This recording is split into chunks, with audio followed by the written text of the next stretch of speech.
එන පටන් හැම දිනාටම තෙරුවන් සරණයි මහා සංඝරත්නයේ අවසරයි.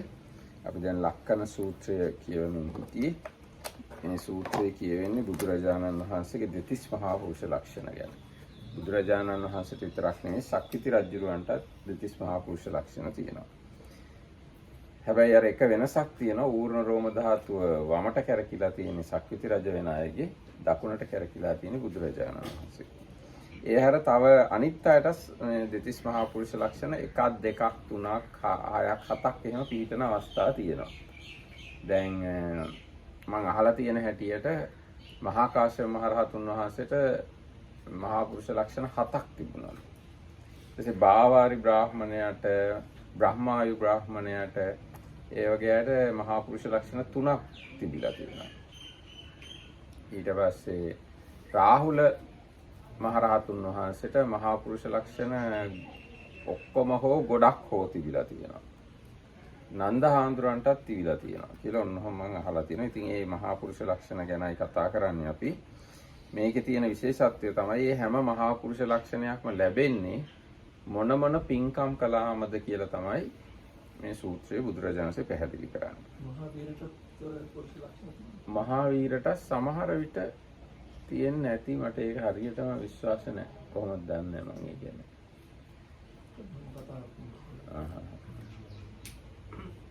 යම් ප්‍රමාණයක් සමහර විට තියෙන ඉඩ තියෙනවා. Everybody we are reading Ganika still Sutta number 30 Lakkhana Sutta marks of a great person. There are 32 of them, and every Samma Sambuddha and Chakravarti, the universal emperor, has them. The difference is the kind of hair between the eyebrows. In one's case, it's like clockwise coiled, and in the other person's anti-clockwise. And also the chief disciples, they had. Some of them had some of these lakkhanas. For example, it said that Prince Rahula or Arahant Rahula, Buddha's son, so to say, had many of them, or actually all of them. And so. දැන් අද අපි කතා කරන්නේ බුදුරජාණන්සේගේ මේකට කියන්නේ උස්සංග පාද උද්දග්ග ලෝම කියන මේ ලක්ෂණ දෙක. මේක මෙහිමයි විස්තරේ තියෙන්නේ. මහණෙනි තථාගතයන් වහන්සේ ඉස්සර ආත්මවල ඉස්සර භවවල කලින් විසුව තැන්වල කලින් මිනිස්සු වෙලා ඉන්න කාලේ බොහෝ දෙනාට දෙලොව වැඩ ඇසුරු කර දස කුසල කර්මපත ඇසුරු කර වචන කියන්නේ විය. දෙලොව වැඩ පිණිස දස කුසල කර්මයන් ගැන කතා ඒ කියන්නේ වචන කියලා කතා කියලා දෙක පැහැදිලි කරලා තියෙනවා. සත්වයන්ට හිතසුව එළවන්නේ ධර්ම දානය කරන්නේ. ධර්ම දානය දීලා තියෙනවා. ඒ කර්මය කළ බැවින් රැස් කළ බැවින් ඒ කර්මයාගේ උත්සන්න බැවින් මහත් බැවින් මරණින් පස්සේ සුගතියට යනවා. ස්වර්ග ලෝකයට යනවා. ඒයින් චුත වෙලා ආයි මිනිස් ලෝකයට ආපුවාම මේ මහා පුරුෂ ලක්ෂණ දෙක ලබනවා. මොකද්ද? මත්තේහි ගොප්පැට ඇති පා ඇත්තේද උඩුකුරු අක් ඇති ලොම් ඇත්තේද වේ. ඒ කියන්නේ ගොප්පැට කියලා කියන්නේ ඔය අපි කියන්නේ වලලු කර කියලා නේද? කකුලේ වලලු කර ඒක ටික උස්ව පිහිටලා තියෙනවා. ඒ එකක් අනිත් එක මේ උඩුකුරු අක් ඇති ලොම් මේ අපේ ලොම් ගස් බුදුරජාණන්සේගේ තියෙනකොට තියෙන්නේ හැම ලොම් ගහක්ම දකුණු පැත්තට කැරකිලා අග උඩ අතට හැරිලා. හැම බුදුරජාණන්සේගේ හැම ලොම් ගහක්ම දකුණු පැත්තට කැරකෙවිලා අග උඩට හැරිලා එක රෝම කූපයක එක ලොම් ගහ ගානේ තියෙන්නේ. එතකොට අන්නේ ඒ මහා පුරුෂ ලක්ෂණ දෙක තමයි මේ අර ධර්ම දානය දීම නිසා ලැබෙන්නේ. ඉතින් ගිහිගේ හිටියොත් සක්විති රජ වෙනවා. සක්විති රජ වුණොත් සියලු සත්වයන්ට අග්‍රද ශ්‍රේෂ්ඨද ප්‍රමුඛද උත්තමද ප්‍රවරද වේ. බුදු වුණානම් ඒත් එහෙමයි සියලු සත්වයන්ට අග්‍ර ශ්‍රේෂ්ඨ ප්‍රමුඛ උත්තම ප්‍රවර වෙනවා. මේ මහා පුරුෂ ලක්ෂණ දෙක තමයි ඒ දැන් කිව්වේ. monks wrote, in whatever formal life the Tathagata became a speaker to the people about their welfare, about Dhamma, explaining this to the people and being a bearer of welfare and happiness to beings, a dispenser of Dhamma. On returning to this earth, he acquired these two marks of a great person, and that is high raised ankles and upward growing body hair, which is explained. Each of the body hair is kind of coiling clockwise, and the end of the hair is pointing right up. Being endowed with these marks as a ruler, how does he benefit? And that is, he becomes the chief, foremost, highest, supreme among the unrenounced. As a Buddha, he becomes the chief, foremost, highest, supreme among all beings. That is his benefit as a Samma Sambuddha, and this is what the Blessed One declared.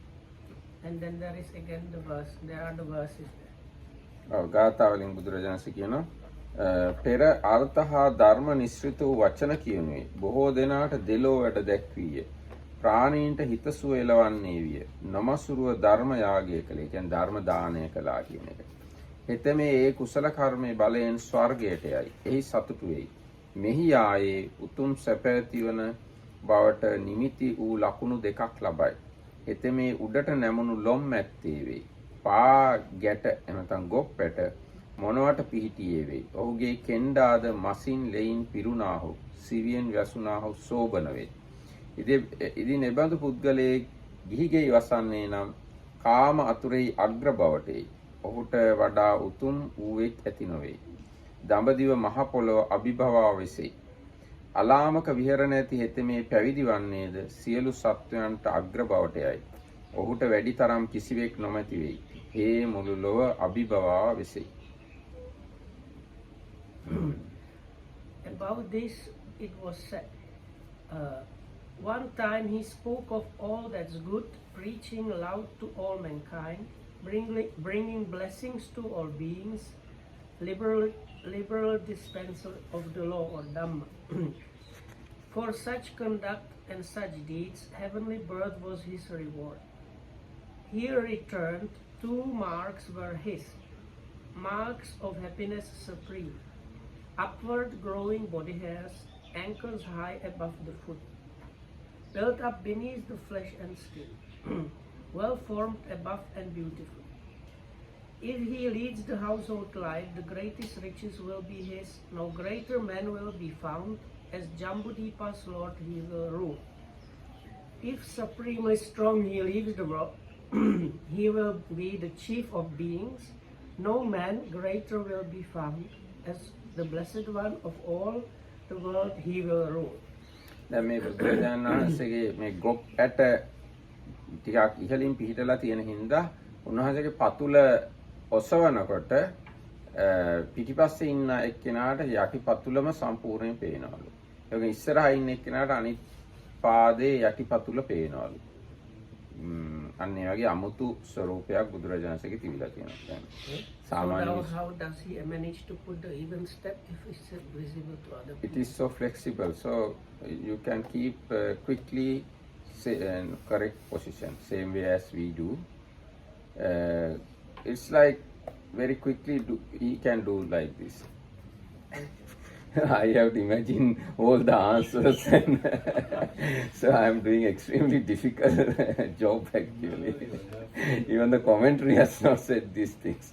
I have to be a commentator also.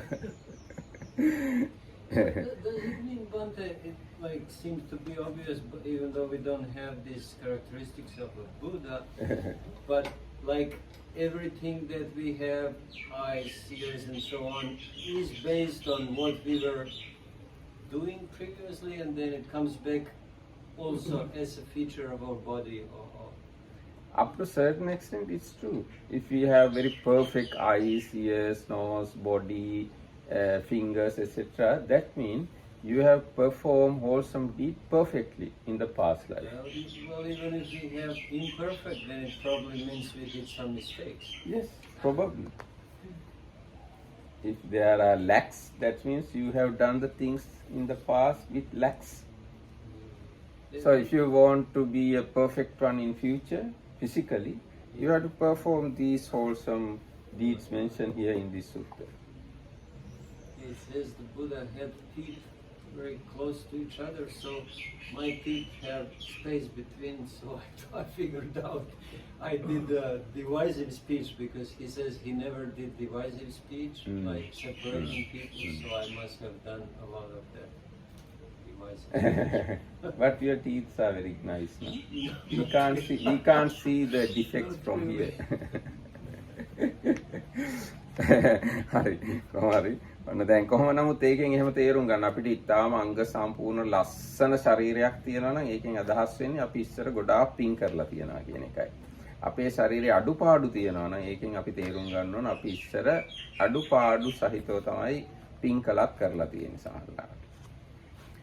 දැන් වෙන ලෝකේ අනික් මිනිස්සු ඉන්නේ ඉතාලම ලස්සන මිනිස්සු ඇඟේ කිසිම අඩුපාඩුවක් නැති. ඒ කියන්නේ මේ මිනිස්සු ගොඩාක් පින් කරලා තියෙනවා. දැන් මේ ඔය ඊටාම කැත ශරීර තියෙන මිනිස්සු ඉන්නේ. ඒ කියන්නේ මේ මිනිස්සු පින් කරලා නැහැ. ඒතකොට අපි කරපු පින් පව් දැන් අපි දිහා බැලුවම යම් ප්‍රමාණයකට බලා ගන්න පුළුවන්. දැන් විශේෂයෙන් බලන්න මේ ලෝකේ ඉන්න ජනාධිපතිවරු වගේ අය. ඒගොල්ලෝ හැමතිස්සෙම වගේ ඒ සමාජයේ ඉන්න ලස්සන හොඳ සම්පූර්ණ ශරීරයක් තියෙන කෙනෙක්. You have not seen the Czech president. He was like a anyway, I am mainly concerned about Sri Lanka.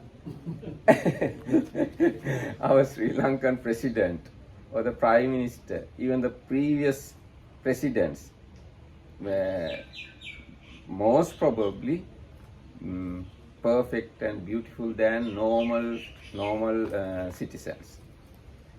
There can be imperfect presidents and prime ministers. It is also something natural.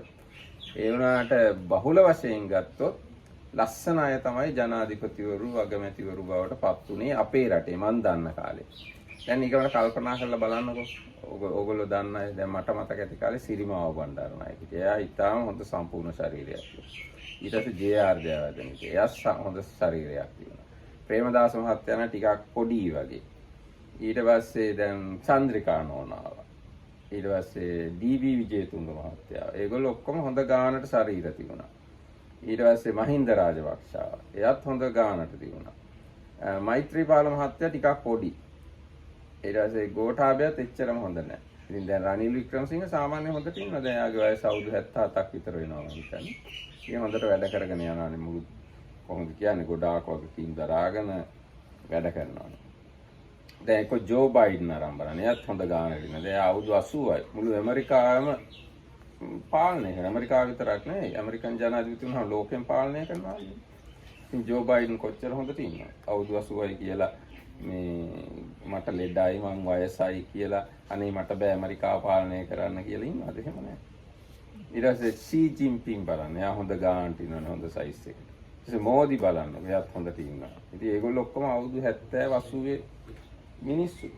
ඉතින් ඒ කියන්නේ ඒ හොඳ ශරීර නිරෝගීමත් බව ශක්තිමත් බව ඒවා තියෙන්නේ පෙර පින නිසා. ඊට පස්සේ ඔන්න දැන් the discussion was how many of the leaders of the countries have nice bodies and good health. So that is a result of the probably of their previous good actions. ඔව් දැන් මේ ඇත්තම ජනාධිපතිවරු ටික මේ ලෝකේ ඉන්න බැලුවම මේ කාරණා පැහැදිලි. මට දැන් ඒගොල්ලෝගේ නම මතක් කරනකොට අනිත් අයත් මතක් වෙනවා. දැන් බලන්න පූටින් කොච්චර හොඳට ඉන්නවද කියලා. ඉතින් අවුරුදු 65ක් හෝ 70කට කිට්ටුයි. ඒ වුණාට ඉතින් කොච්චර යුද්ධෙකුත් කරගෙන කොච්චර හොඳට වැඩ කරගෙන ඉන්නවා. ලස්සනට ඉන්නවනේ යා. ඊට පස්සේ අර රිෂි සනු එංගලන්තේ තාම අවුරුදු 40 ගානයි. ඉතින් එංගලන්තේ අගමැතිත් වෙලානේ. මේකින්ද ඒ පින තමයි මිනිස්සුන්ව ඒ තත්ත්වයට පත් කරන්නේ. දැන් රැජිනා බලන්න එංගලන්තේ මහ රැජිනා දැන් අවුරුදු 96ක් ගිහිල්ලානේ මැරුණේ. ඒ අවුරුදු 96 දිත් එයා හොඳට හිටියනේ ලස්සනට. ඒ වයසේ හැටියට. ඊගාට ඔන්න අපි ඊගා මහා පුරුෂ ලක්ෂණයට යනවා. මහණෙනි තථාගතයන් වහන්සේ දැන් මේ ඊගාවකට කියන්නේ ඒනි ජංගා කියලා. ඒනි කියලා මුව වර්ග. ඒනි මුව කියලා මුව වර්ගයක් ඉන්නවා. ඒ මුවන්ගේ ජංගා කියන්නේ කෙන්ඩ. කියන්නේ දන හිසට පහළ අස්තියට කියන්නේ ජංගා අස්තිය කියලා. අන්නේ දන හිසට පහළ කොටස ලස්සනට පිහිටලා තියෙනවා බුදුරජාණන් වහන්සේ. ඒ ගැනයි මේ කියන්නේ. So the next one is called legs like antelope, but it is really about the calves from the knee down. There was a kind of antelope. The name of that characteristic is derived from a particular antelope's name. මහණෙනි තථාගතතම පෙර භවයේහි පරම විසූ තැන්හි ඉස්සර මිනිසෙක් වෙලා ඉන්න කාලේ කෙසේනම් මොහු ශිල්පද විද්‍යාද සීලයද කර්මස්වකතාවේද වහා දැනගන්නාහුද කෙසේනම් මොහු වහා ඒද පිළිපදිනාහුදැයි බොහෝ කල නොවෙහෙසෙන්නාහුදැයි ඒ ශිල්පාදිය සකසා කියවන්නේ විය. ඒ කියන්නේ හොඳට උගන්වලා තියෙනවා ශිෂ්‍යයන්ට. කොහොමද ශිෂ්‍යෝ ඉක්මනට මේක තේරුම් ගන්නෙ? කොහොමද ශිෂ්‍යෝ මේක ඉක්මනට පුරුදු කරන්නේ? කොහොමද ඒගොල්ලන්ට මේක තේරෙන විදියට කියලා දෙන්නේ? කියලා සැලකිල්ලෙන් උගන්වලා තියෙනවා. ඒ ඉගැන්වීම නිසා තමයි මේ මහා පුරුෂ ලක්ෂණය ලැබිලා තියෙන්නේ. යන යමක් ඇද්ද ඒ කර්මය කළ බැවින් මරණින් පස්සේ මනාගත ගතිය ඇති ස්වර්ග ලෝකයට යයි. ඒයින් චුත වෙලා ආයි මේ මිනිස් බවට ආපුවාම මේ මහා පුරුෂ ලක්ෂණය ලබයි. මොකද්ද? ඕලු මොවන්ගේ බඳු කෙන්ඩා ඇත්තේවි. ඒ ලකුණින් යුත් හෙතේ මේ ඉදින් ගෙහිගෙයි වසන්නේ නම් සක්විති රජ වෙයි. රජවන්නේ කුමක් ලබාද?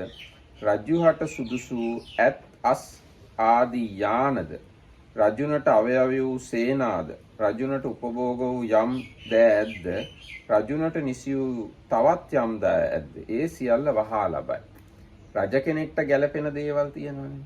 ඒ දේවල් වහාම ලබනවා. ඒ කියන්නේ රජුරවන්ට සාමාන්‍ය මිනිස්සු යන වාහනවල යන්න බෑනේ. රජුරවන්ට සාමාන්‍ය මිනිස්සු කන කෑම කන්නත් බෑ. රජුරවන්ට සාමාන්‍ය මිනිස්සු අඳින ඇඳුම් අඳින්නත් බෑ.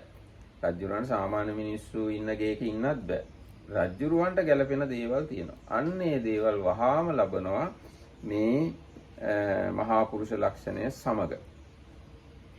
බුදුයේ කුමක් ලබාද? ශ්‍රමණයනට සුදුසු වූ ශ්‍රමණ අවයව වූ ශ්‍රමණයන්ගේ උපභෝග පරිභෝග වූ ශ්‍රමණයන්ට නිසි වූ යම් දෑ ඇද්ද ඒවා වහා ලබයි. බුදුයේ මේ ලබයි. Monks in whatever form the Tathagata became a skilled of craft, a science, a way of conduct or action, thinking. What I can learn quickly and acquire, quickly practice without undue weariness. On returning to earth, he acquires this mark of a great person, and that is legs like an antelope. Being endowed with this mark as a ruler, he quickly acquires whatever things befit a ruler, the things that pertain to a ruler, delight him and are appropriate to him. As a Buddha, likewise, this was what the Blessed One declared. So, but this is a difference. Here it says he is quick to learn, and the one you said it was more like he is explaining to others. Yes. Okay, so that there is a kind of mistake here in the check. Now it is said, translation. Ubbe manusa bhuto samana sakkacham vacheta hosi. Vacheta means he. Okay. I missed the word. He became a skilled exponent of a craft, a science. Okay. මේක මේ කොහොමද කියන්නේ? මේක මේ අනුන්ට කරවනවා. ප්‍රයෝජ්‍ය ක්‍රියා කියලා જાතියක් තියෙනවා. ආනේ ප්‍රයෝජ්‍ය ක්‍රියාව. So always things and try to explain the quickest way for them to explain. Understand. අනුන් ලවා කරවීමේ දක්ෂයි. එමෙත අනුන්ට ඉගැන්වීමේ දක්ෂයි. ශිල්පයන්හිද විද්‍යාචරණයන්හිද කර්ම ස්වකතායෙහිද කෙසේ වහා දැනගන්නේදැයි හේ කැමති වෙයි. යමෙක් කිසිවෙකුගේ විනාශය පිණිස නොවේද? යමක් උගන්නට බොහෝ කල නොවෙහෙසෙන්නේද? එපරිද්දෙන් ඒ දෑ වහා උගන්වයි. අනුන්ට ඉක්මනට තේරෙන විදිහට උගන්වනවා. කුසල් වූ සුව වඩන ඒ කර්මය කිරීමෙන් මනාව පිහිටි වට වූ මනසේ හටගත් පිළිවෙලින් නැංගා වූ. ඒ කියන්නේ ක්‍රමානුකූලව තමයි ලොකු වෙන්නේ. සාමාන්‍ය මිනිස්සුන්ට වඩා ලස්සන විදිහට ක්‍රමානුකූලව තමයි යට ඉඳන් කකුල කෙන්ඩය උඩට ලොකු වෙන්නේ. පිළිවෙලින් නැංගා වූ සියුම් සිවියෙන් වැසුණු මනවඩන කෙන්ඩා ද අක් උඩුව සිටි රෝමද ලබයි. එසේ වූ පුද්ගලයා ඒනි මුවන්ගේ කෙන්ඩා බඳු කෙන්ඩ ඇත්තේ යයි ලක්ෂණ පාඨකයෝ කීහු. ඒ ලක්ෂණය මෙහිදී වහා සම්පත් ලබනුවට නිමිත්තයයි කීහු. පැවිදි නොවන්නේ නම් කලට ගිහිගෙයි අනුලොම් වූ සුදුසුද කැමැති වේද එකල එයද වහා ලබයි. නයිස්ක්‍රම ඡන්දෙහි ඇලුණු නුවණැති අලාමක විහෙරණ ඇති එබඳු පුද්ගල තෙමේ ඉදින් පැවිදි වන්නේද ඔහුට සුදුසු අනුලොම් වූ යම් දෙයක් ඇද්ද එය වහා ලබයි. ඒ කියන්නේ දැන් පැවිද්ද වශයෙන් බැලුවාම හාමුදුරුවන්ට ගැළපෙන ගොඩනැගිලි තියෙනවා. හාමුදුරුවන්ට ගැළපෙන උපකරණ තියෙනවා. හාමුදුරුවන්ට ගැළපෙන පරිසරයක් තියෙනවා. ඒ හාමුදුරුවන්ට ගැළපෙන පරිසරයක් ලැබෙන්නේ මෙන්න මේ කුසල කර්මය කරලා තිබුණොත්. ඒ වගේම ගිහි අය අතර බැලුවොත් දැන් අපි තුමු ගිහි කෙනෙක් ඉන්නා අපි රන්දීර මහත්තයා කියන මහාචාර්යවරයෙක්. මහාචාර්යවරයෙක්ට ගැළපෙන විදිහේ වාහනයක් තියෙනවා. මහාචාර්යවරයෙක්ට ගැළපෙන විදිහේ ඇඳුම් අඳින්න ඕන. මහාචාර්යවරයෙක්ට ගැළපෙන විදිහේ ෆෝන් එකක් තියෙනවා. මහාචාර්යවරයෙක්ට ගැළපෙන විදිහේ කම්පියුටරයක් තියෙනවා. මහාචාර්යවරයෙක්ට ගැළපෙන විදිහේ බෑග් එකක් තියෙනවා. ආන්නේ ගැළපෙන දේවල් ලැබෙන්නේ මෙන්න මේ කර්මය කරලා තිබුණොත් තමයි. එහෙම නැත්නම් මහාචාර්යවරයෙක් වුණත් කම්කරුවෙක්ගේ බෑග් එකක්, කම්කරුවෙක්ගේ ෆෝන් එකක්, මේ ක්ලාක් කෙනෙක්ගේ කාර් එකක්. ඒවා තමයි පාවිච්චි කරන්නේ. That's what the Czech professor said. ඒගොල්ලෝ මේ පින කරලා නැහැ හරියට ඒකයි.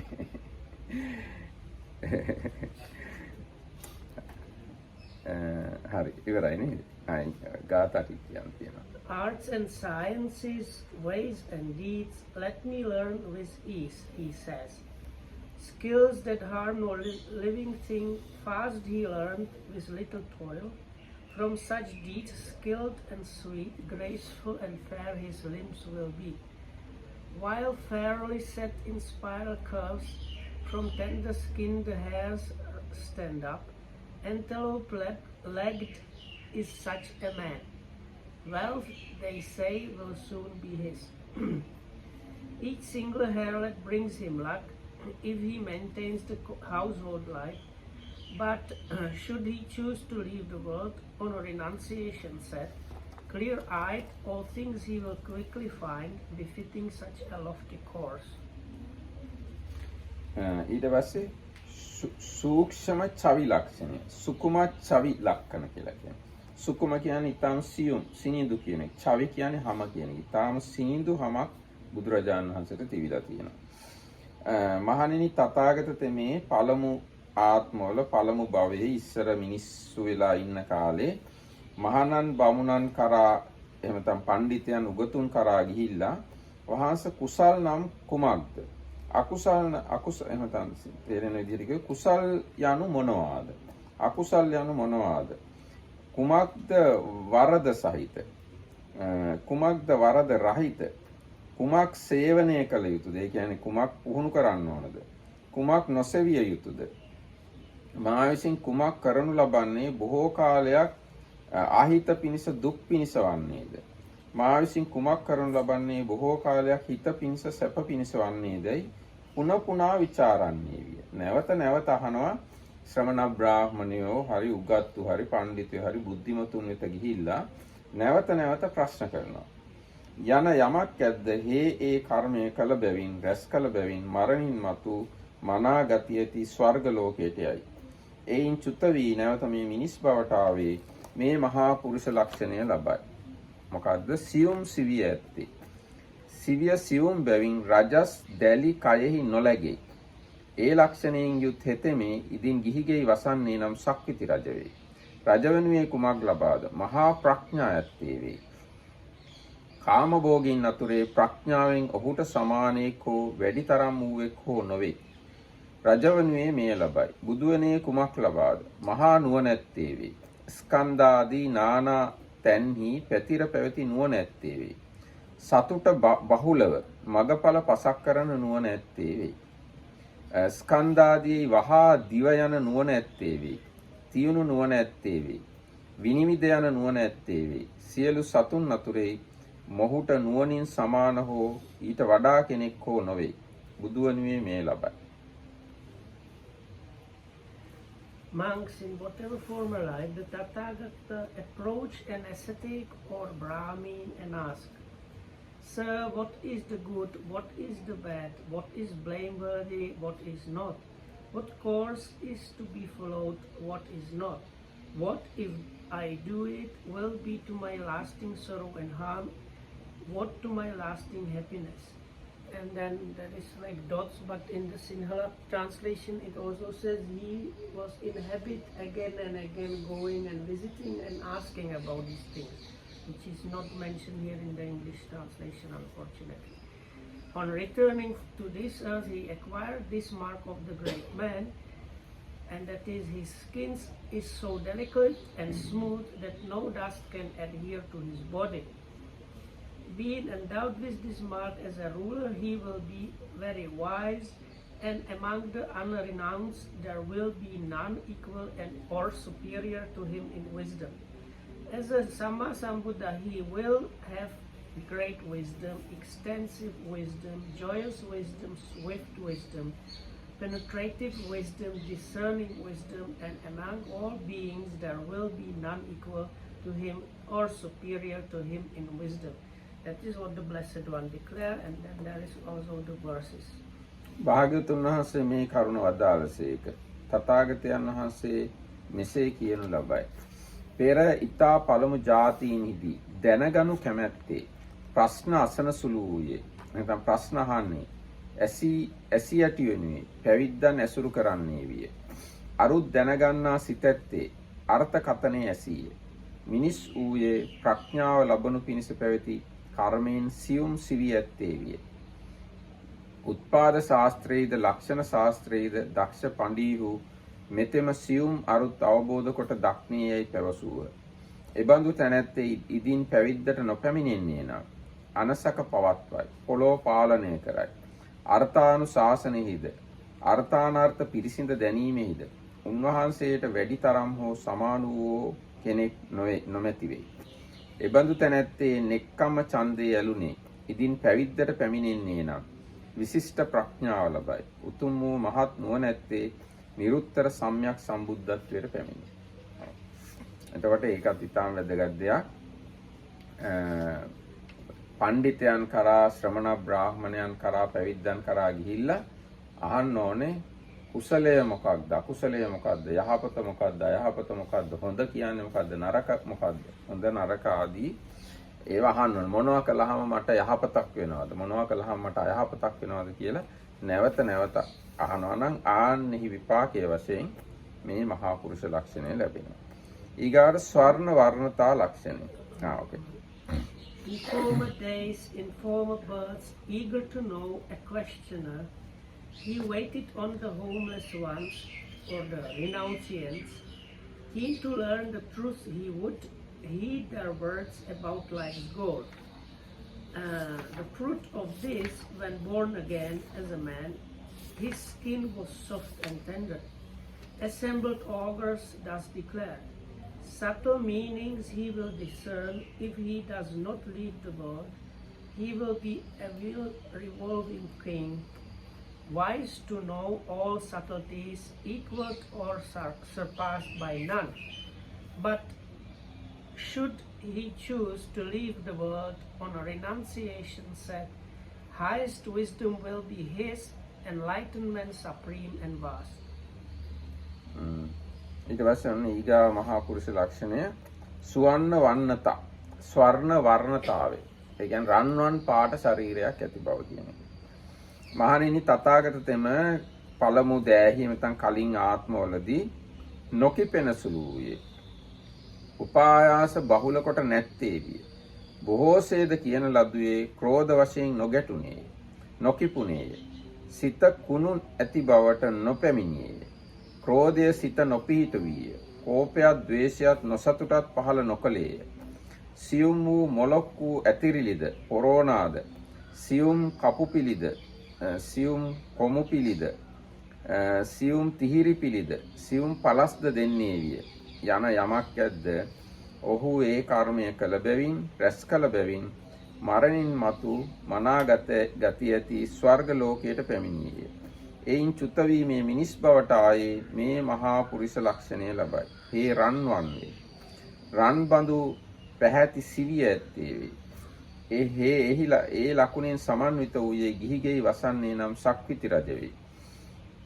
රජවනුයේ කුමක් ලබාද? සියුම් වූ මොලොක් වූ ඇතිරිලිද පිළිද සියුම් තිහිරි පිළිද සියුම් පලස්ද ලබන්නේ වේ. රජවනුයේ එය ලබයි. බුදුවනුයේ කුමක් ලබාද? සියුම් වූ මොලොක් වූ ඇතිරිලිද පොරෝනාද සියුම් කොමු පිළිද සියුම් කපු පිළිද සියුම් තිහිරි පිළිද සියුම් පලස්ද ලබන්නේ වේ. බුදුවනුයේ මේ ලබයි. භාග්‍යවතුන් වහන්සේ මේ කරුණ වදාළසේක. Monks, in whatever former life the Tathagata lived without anger, perfectly unruffled, and even after many words had been even after many words had been uttered, was not abusive or agitated or wrathful or aggressive, displaying neither anger nor hatred nor resentment, but was in the habit of giving away fine soft rugs, cloaks, fine linen, cotton, silk, and woolen stuffs. On returning to this earth, he acquired this mark of a great person, and that is a bright complexion, the color of gold. Being endowed with this mark as a ruler, he will receive such fine stuffs as a Buddha likewise. This was what the Blessed One declared. ඊට පස්සේ පළමු භවයේ සිටියේ අක්‍රෝධය හිටියේ. ඒ කියන්නේ මම තරහ ගන්න නැහැ කියලා අදිෂ්ඨාන කළා තියෙනවා. පොළව තෙමන මේඝයෙන් දන් දුන්නේය. සියුම් වූ මනාපැහැති වස්ත්‍රද දුන්නේය. ඒ කර්මය කොට මෙයින් චුත වී දෙව්ලොවට පැමිණ කුසල් ඵල විඳ මෙලොවදී දෙවියන්ට ශ්‍රේෂ්ඨ වූ ඉන්ද්‍රියාවෙන් රන් බඳු පැහැති සිරුරු ඇත්තේ වේ. මේ ලෝකෙට ආපුවම ඉන්ද්‍රයා වගේ රන්වන් ශරීරයක් ලබනවා. ඒ මිනිස්තෙම ගිහි බව කැමති වන්නේ නම් ගිහිගෙයි වසන්නේ මහත් පොළොව අභිබවා අනුශාසනය කරයි නැත්නම් පාලනය කරයි.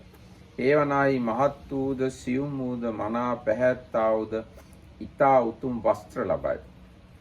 ඉදින් පැවිද්දට පැමිණෙන්නේ නම් හඳනා වස්ත්‍ර හා සෙසු වස්ත්‍රද කොඳු පලස්ස පොරෝනාද ලබන සුළු වෙයි. හේවනාහි පළමු අද්දෙවි කළ කුසලයන්ගේ ඵලය විඳි කළ කුසලයාගේ විපාක නොදී වෙනසී යෑමක්ද නොවේ. This is the verse.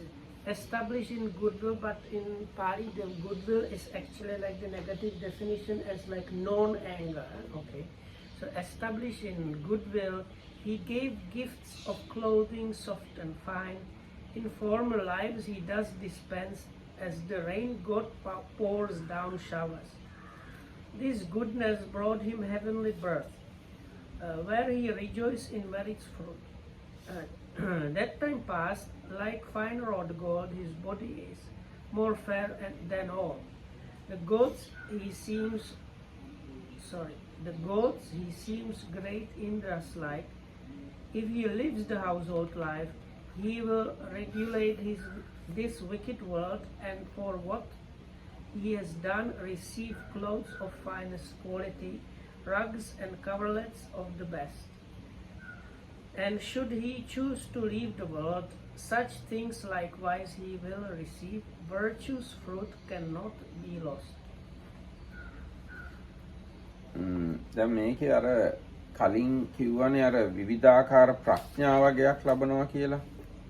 ඒ ප්‍රඥාවල් පිළිබඳ යම් විස්තරයක් තියෙනවා. ඒ කියන්නේ ප්‍රඥාවල් 10ක් තියෙනවා සාමාන්‍යයෙන්. මහා පඤ්ඤෝ, පුතු පඤ්ඤෝ, හාස පඤ්ඤෝ, ජවන පඤ්ඤෝ, තික්ක පඤ්ඤෝ, නිබ්බේධික පඤ්ඤෝ. ආදී වශයෙන් ඒ මොනවද ඒ වචනවල තේරුම් මොන ප්‍රඥාවල්ද ඒ කියලා තියෙන්නේ කියලා අටුවාව යම් ප්‍රමාණයකට පැහැදිලි කරලා තියෙනවා. So the before one about wisdom gives this list of the different kinds of wisdom.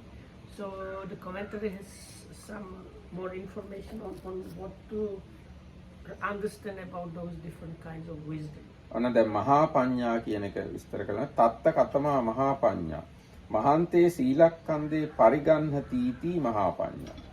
මහත් වූ සීලස්කන්ධය පරිග්‍රහ කරන්නේ යන අර්ථයෙන් මහා පඤ්ඤා කියලා කියනවා.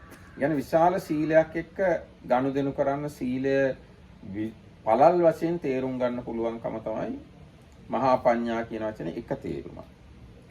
So the great wisdom is the first one, if I understand correctly, is the ability to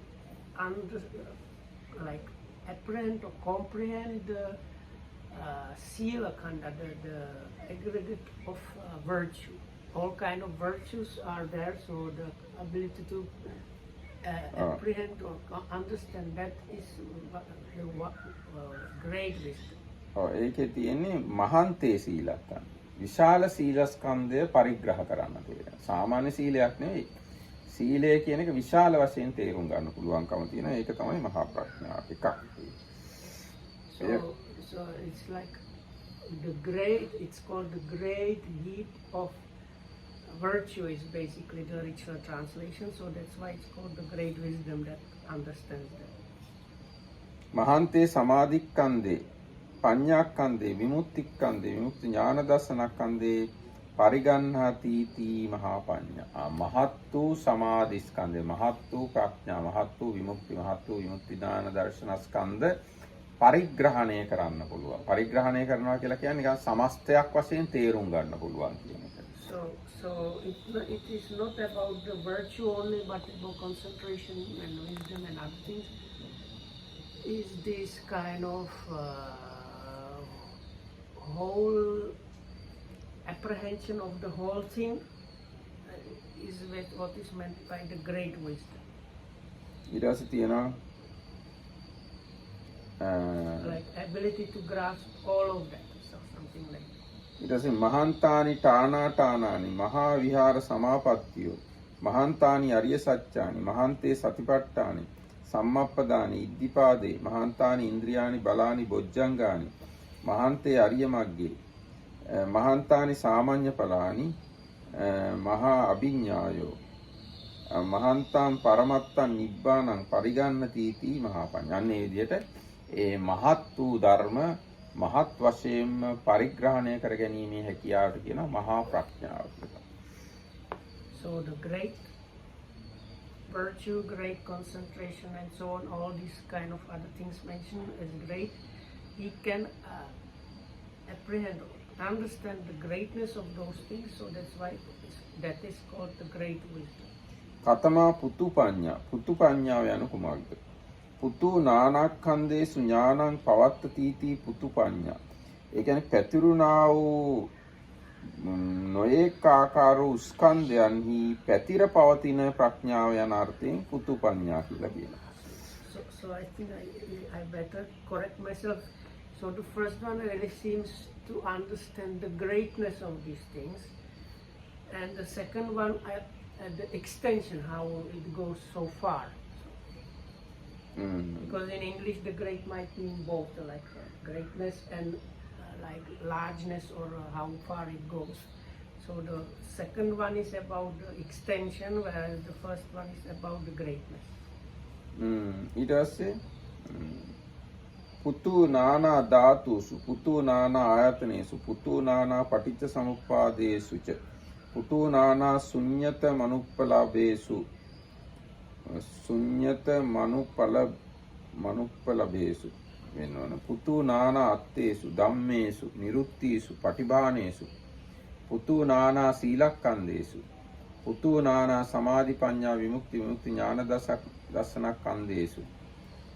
අර කලින් ඒවා තමයි පුතු නානා ඨානාඨානේසු පුතු නානා විහාර සමාපත්තීසු පුතු නානා අරිය සත්‍යේසු පුතු නානා සතිපට්ඨානේ සම්මප්පදා සිද්ධි ඉන්ද්‍රිය බල බොජ්ජංග අරිය මග්ග සාමාන්‍ය ඵල අභිඥා පුතුජන අභිඤ්ඤාසු පුතුජන සාධාරණේ ධම්ම මරෙන් පුතුජන අසාධාරණේන පුතුජන අසාධාරණේ ධම්ම පුතුජන සාධාරණේ ධම්මේ අතික්කම්ම පරමත්තේ නිබ්බානේ ඥානං පවත්තති इति පුතුපඤ්ඤ. අන්න ඔය කියාපු ඔක්කොම ධර්මයන්හි පෘතුල වශයෙන් පවතින ප්‍රඥාව කියන එකයි පුතුපඤ්ඤා කියලා කියන්නේ. Yeah, so these same things now mentioned is the word like extension or how far reaching. So this extensiveness or far reachingness fact is understood about those things, and that is what is called the extensive wisdom. ඊට පස්සේ කතම හාසු පඤ්ඤා. ඉදේ කච්චෝ හාසු බහුලෝ. ඒ කියන්නේ හාසු කියන්නේ කොහොමද කියන්නේ සතුට කියන එක. සතුටු ප්‍රඥාව. සොම්නස් සහගත ප්‍රඥාව යනු කුමක්ද? ඉදේ කච්චෝ හාසු බහුලෝ. මේ යතම් පුද්ගලයෝ සතුට බහුලෝ ජීවත් වෙනවා. වේද බහුලෝ, තුට්ටි බහුලෝ, පාමුජ්ජ බහුලෝ, ඒ කියන්නේ තෘෂ්ටිය බහුල, ප්‍රමෝදය බහුලව සීලං පරිපූර්ණේ. ඒගොල්ලෝ සිල් රකින්නේ ඊටාම සතුටින්. සොම්නසින්. ඒ පිළිබඳ ප්‍රඥාව තමයි හාසු පඤ්ඤා කියන්නේ. So the joyous wisdom, it's explained. There is like a couple of synonyms there, like happy, pleasing, something like that. So where you are able to live happily while observing your virtue, that is allowed by this joyous wisdom. ඊගාට ඉන්ද්‍රිය සංවරම් පරිපූර්ණේති. සතුටින්ම ඉන්ද්‍රිය සංවරය පරිපූර්ණය කරනවා. භෝජනේ මත්තඤ්ඤිතං සතුටින්ම භෝජනේ මාත්‍රක් වෙනවා. සතුටින්ම ජාගරියාන යෝගයේ යෙදෙනවා. සීලක්ඛන්ද සමාධි ප්‍රඥා විමුක්ති මුක්ති ඥාන දර්ශනක්ඛන්ද සන්තෝෂයෙන්ම සම්පූර්ණ කරනවා. මේක තමයි හාසු පඤ්ඤා කියලා කියන්නේ. So then the restraint of the senses and the whole of the virtue and concentration and so on, if you are able to kind of have those, it is a kind of happy, satisfied mind that is allowed by this joyous wisdom. So if you have the joyous wisdom, you are able to fulfill those things with kind of happy satisfaction.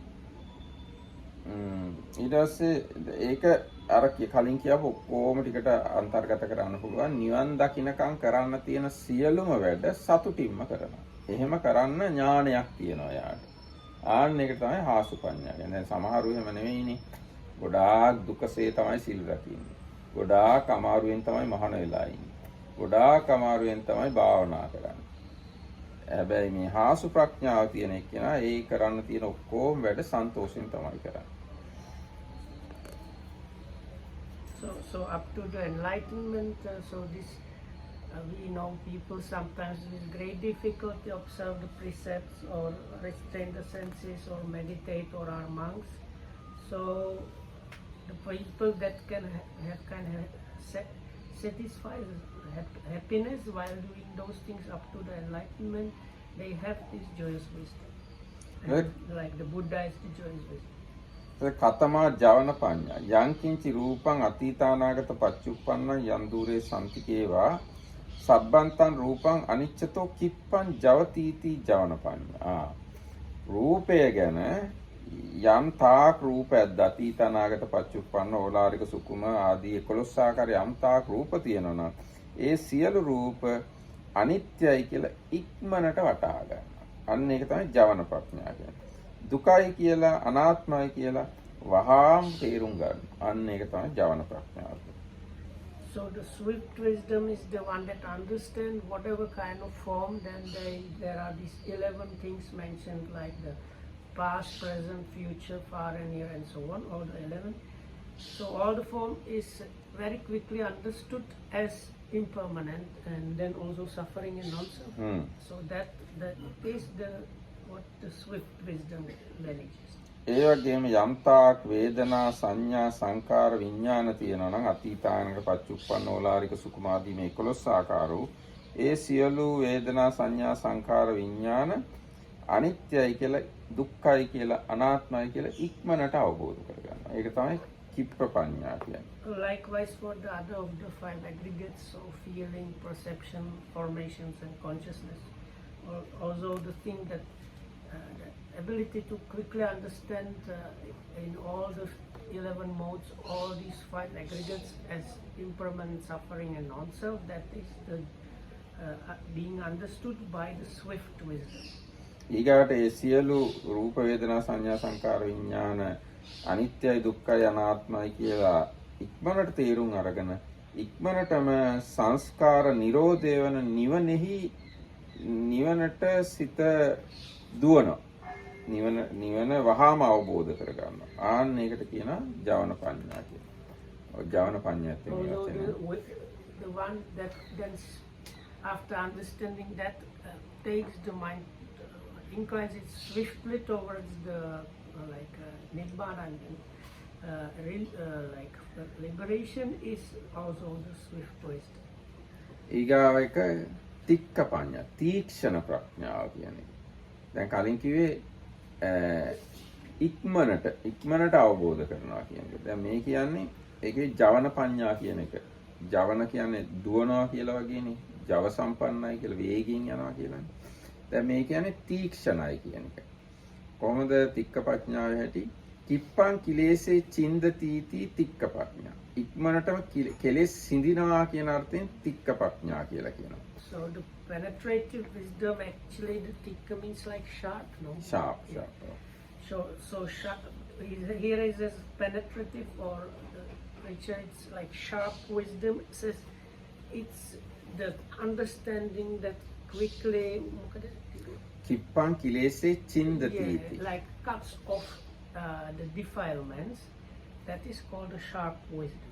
uppannam kama vitakkam nadi vaseti uppannam vyapada vitakkam vihinsa vitakkam uppanne papake akusale dhamme uppannam raga dosa mohan kodam upanavam makkam palasan issam maccariyam mayan saatayan tamban sarambam manan atimana madam pamadan sabbe kilese sabbe duccarite sabbe abhisankare භවගාමිකේ කම්මේ නාදි වාසේති. ආනේ විදියට ඒ සියලු කාම ව්‍යාපාද විතරක සහ සියලු කිලෙස් වහාම දුරු කරනවා. අන්න ඒකයි කිප්ප තික්ක පඤ්ඤා කියන්නේ. කපලා දා කෙලෙස් වහාම කපලා දානවා. So this penetrative or sharp wisdom is the one that quickly cuts off the defilements. They are like mentioned in this thoughts of sensuality and ill will and harming and all kind of unwholesome thoughts, and then there is like even a list of like jealousy and all kind of defilements are mentioned. So all kind of defilements, the capability that quickly cuts them off is this penetrative wisdom. ඊට පස්සේ ඒකස්මින් ආසනේ චත්තාරෝ අරිය මග්ගේච චත්තාරීච සාමාන්‍ය පලානි එක සැරයක් වාඩි වෙලා භාවනා කරන්න. ඒ වාඩි වෙච්ච වාඩිවිල්ලේදීම මාර්ගඵල හතරයි ඒ කියන්නේ මාර්ග හතරයි ඵල හතරයි 8යි පටිසම්භිදායි අභිඥා 6යි අධිගමනය කරනවා. ඒවා ස්පර්ශ කරනවා. ප්‍රඥාවෙන් ස්පර්ශ කරනවා. ආන්නේ විදිහේ ඒකට කියනවා තීක්ෂණ ප්‍රඥාව කියලා. තික්ක ප්‍රඥා same thing. So also the one that in one seat understands the Four Noble Truths, the four paths and fruitions, the Patisambhidas, the analytical knowledges and so on. So that is also the sharp or penetrative wisdom. කතමා නිබ්බේධික පඤ්ඤා. දැන් නිබ්බේධික ප්‍රඥාව කියන්නේ මොකක්ද අහනවා. විදේකච්චෝ සබ්බ සංඛාරයේසු උද්වේග බහුලෝ හෝති. මෙහි එක්තරා පුද්ගලයේ සියලු සංස්කාරයන් පිළිබඳ උද්වේග බහුලයි. උත්තාස බහුල, උත්‍රාස බහුලයි. උක්කණ්ඨ බහුලෝ. ඒ කියන්නේ කලකිරීම බහුලයි. අරති බහුලෝ. ඒවා ගැන නොයල්ම අරතිය බහුලයි. අනබිරති බහුලෝ. ඒත් ඒක නොයැලෙන බව බහුලයි. බහුමුකෝ න රමති. ඒවෙන් අහකට හැරෙනවා මිසක් සංස්කාර දෙසට හැරෙන්නේ නරමති ඇලෙන්නේ සබ්බ සංකාරේසු අනිබ්බිද්ද පුබ්බං අපදාලිත පුබ්බං ලෝභක්ඛන්දං නිබ්බිච්චති. සියලු සංස්කාරයන් පිළිබඳව දුරු නොකරපු බින්දේ නැති යම් ලෝභස්කන්ධයක් තියෙනවා නම් ඒක බිඳලා දානවා. ඒක පළලා දානවා. කියනවා ඒ ලෝභය පලා දානවා බිඳ දානවා කියන අර්ථයෙන් තමයි නිබ්බේධික ප්‍රඥාව කියලා කියන්නේ. Again forgot this one because this does not match too much. Discerning, okay. The last one they call discerning wisdom. So it is the one that regards to all formations, this kind of non-attachment, non-inclination. I don't want to say dislike, but not like stopping the liking for them and so on. And whatever left over or unabandoned kind of greediness or attachment there is to the formations. So the ability that understands that and abandons and removes that, that is this discerning wisdom. ඒක මේ අර ටිකක් කොහොමද කියන්නේ නිබ්බේධික කිව්වහම බෙදා දක්වනවා වගේ අදහස් තියෙනවානේ. ඒතර ලෝභය බිඳිනවා. ලෝභය පලනවා වගේ අර්ථයක් තියෙනවා.